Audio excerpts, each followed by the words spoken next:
অন্তর্বর্তী সরকারের বট বাহিনী প্রোপাগান্ডা ছড়িয়ে এই দেশের মানুষকে এবং এই দেশের পলিসি মেকারদেরকে বিভ্রান্ত করেছে। বিদেশি সিন্ডিকেট বিভিন্ন দপ্তরে কমিশন দিয়ে এই উদ্যোগে আটকে দেয়। ইন্ডিয়া কিন্তু মধ্যপ্রাচ্য থেকে শুধু রেমিটেন্স আসে 35 থেকে 40 বিলিয়ন ডলার। আপনারা জানেন ভিয়েতনামে প্রায় 34টি সমুদ্র বন্দর রয়েছে। এই 34টি সমুদ্র বন্দরের মধ্যে প্রায় 280টি কন্টেইনার টার্মিনাল রয়েছে। এর মধ্যে মাত্র এই 280টি কন্টেইনার টার্মিনালের মধ্যে মাত্র 4 থেকে 5টা কন্টেইনার টার্মিনাল বিদেশিদের সাথে যৌথভাবে জয়েন্ট ভেঞ্চারে জাস্ট অ্যাজ এ অপারেটর হিসেবে অ্যাসাইন করেছে, কনসেশনে দেয় নাই, ইজারা হিসেবে দেয় নাই ভিয়েতনাম সরকার। অথচ অন্তর্বর্তী সরকারের বট বাহিনী প্রোপাগান্ডা ছড়িয়ে এই দেশের মানুষকে এবং এই দেশের পলিসি মেকারদেরকে বিভ্রান্ত করেছে যে সিঙ্গাপুর পোর্ট বিদেশিরা চালায়, ভিয়েতনামিরা বিদেশিদের চালায়, তাহলে বাংলাদেশের চট্টগ্রাম বন্দর বিদেশিদের সমস্যা কোথায়? সাংবাদিক ভাইয়েরা, এই তথ্য এটা একটা অপতথ্য, এটা বিভ্রান্তি, একটা অর্ধসত্য বিষয়। প্রিয় সাংবাদিক ভাইয়েরা, বন্দর বা টার্মিনাল বিদেশিদের হাতে না দিয়ে সরকার যদি দ্রুত 5টা উদ্যোগ নেয় তাহলে অল্প সময়ের মধ্যে 2 থেকে 5 বছরের মধ্যে বাংলাদেশের যে ফরেন রিজার্ভ এটি 100 বিলিয়ন ছাড়িয়ে যেতে পারে। পাশাপাশি আমাদের যে অর্থনীতি সেটা ট্রিলিয়ন ডলারের উন্নত হবে ইনশাআল্লাহ। আমাদের এখন বাংলাদেশের যে ফরেন রিজার্ভ 30 থেকে 32 বিলিয়ন ডলার আছে, আর আমাদের অর্থনীতি প্রায় 450 বিলিয়ন ডলারের মতো। আমরা যে 5টা প্রস্তাবনা দিচ্ছি, 5টা প্রস্তাবনা যদি সরকার অতি দ্রুত উদ্যোগ নেয় এটা বাস্তবায়নের, তাহলে আমরা আশা করি 2 থেকে 5 বছরের মধ্যে আমাদের রিজার্ভ এই 30 বিলিয়ন থেকে 100 বিলিয়নে উন্নীত হবে এবং আমাদের অর্থনীতি 450 বিলিয়ন থেকে বিলিয়ন ছাড়িয়ে যাবে ইনশাআল্লাহ। সেটা হচ্ছে 1 নম্বর, বন্দর বিদেশিদের দেওয়া যাবে না। বিদেশিদের না দিয়ে বন্দর বিকেন্দ্রীকরণ করতে হবে।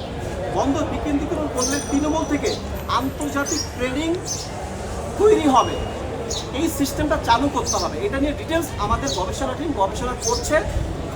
2 নম্বর হচ্ছে শিপিং লাইন চালু। আমাদের যে আপনার আমদানি রপ্তানি এটা কিন্তু প্রায় 50 থেকে 60 বিলিয়ন ডলার। আপনাদেরকে আবারও বলছি, আমাদের যে আমদানি রপ্তানি হয় 50 থেকে 60 বিলিয়ন ডলারের রপ্তানি হয়, শুধু আমদানি আরও বেশি হয়। 70 থেকে 80 বিলিয়ন ডলার আমদানি হয়, রপ্তানি হয় হচ্ছে আপনার 60 থেকে 70 বিলিয়ন ডলার। এখন এই যে আমদানি রপ্তানি যেটা হয়, অন্তত রপ্তানির কথাও যদি চিন্তা করি, এটা যদি আমাদের নিজস্ব শিপিং লাইন থাকতো তাহলে এই যে 70 বিলিয়ন ডলার, 60 থেকে 70 বিলিয়ন ডলার আমাদের বেঁচে যেত এবং আমাদের ফরেন রিজার্ভের যোগ হতো। এখন আপনি হিসাব করেন 70 বিলিয়ন আর আমাদের এখন বর্তমান 30 বিলিয়ন, 100 বিলিয়ন ডলার কিন্তু এমনিতে ফরেন রিজার্ভ হয়ে যেত। কিন্তু বিদেশি সিন্ডিকেট যখনই আমাদের গভর্নমেন্টের কর্মকর্তারা শিপিং লাইন চালুর ব্যাপারে উদ্যোগ নেয়, তখনই বিদেশি সিন্ডিকেট বিভিন্ন দপ্তরে কমিশন দিয়ে এই উদ্যোগে আটকে দেয়। সো এইটা সরকারকে চালু করা অতি জরুরি। 3 নম্বর হচ্ছে রেমিটেন্স বাড়াতে আরবি ভাষাকে অর্থনৈতিকভাবে কাজে লাগাতে হবে। আমাদের যে বর্তমানে রেমিটেন্স আসে প্রায় 25 থেকে 30 বিলিয়ন ডলার প্রতি বছরে রেমিটেন্স আসে বিদেশ থেকে। এর মধ্যে পুরো মধ্যপ্রাচ্য থেকে বা আরবি ভাষাভাষী রাষ্ট্র থেকে আসে আপনার প্রায় 15 থেকে 20 বিলিয়ন ডলার। কিন্তু আমরা যদি পার্শ্ববর্তী ইন্ডিয়াকে দেখি, ইন্ডিয়া কিন্তু মধ্যপ্রাচ্য থেকে শুধু তাদের রেমিটেন্স আসে 35 থেকে 40 বিলিয়ন ডলার।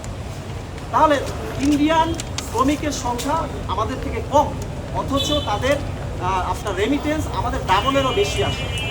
কারণ হচ্ছে 2টা, একটা হচ্ছে স্কিল লেবার ইন্ডিয়ানরা প্রোভাইড করে, 2 নম্বর হচ্ছে তারা আরবি ভাষার ট্রেনিং দিয়ে মধ্যপ্রাচ্যে পাঠায়।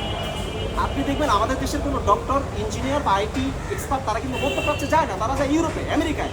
এখন ইউরোপে আমেরিকায় যেতে হলে তো আইএল টেস্ট করতে হয়, আর অনেক কোর্স করে পরীক্ষা দিয়ে পাশ করে যেতে হয়।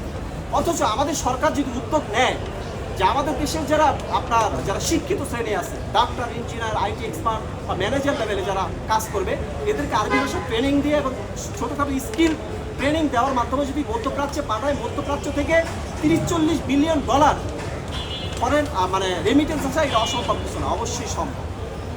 আমাদের 4 নম্বর বিষয় হচ্ছে সরকার এটা গ্রহণ করেছে নদী ও খাল খনন, এটা দ্রুত গতিতে করতে হবে। এটা অলরেডি সরকার এই উদ্যোগটা নিয়েছে, এইটা বাংলাদেশের অর্থনৈতিক নিরাপত্তার জন্য খুবই জরুরি। 5 নম্বর হচ্ছে খাদ্য নিরাপত্তা। খাদ্য নিরাপত্তার জন্য প্রত্যেক জেলায় উপজেলায় প্রয়োজনে ইউনিয়নে যেসব ইউনিয়নে বেশি চাষবাস হয় সেখানে হিমাগার বা কোল্ড স্টোরেজ অতি দ্রুত নির্মাণ করতে হবে।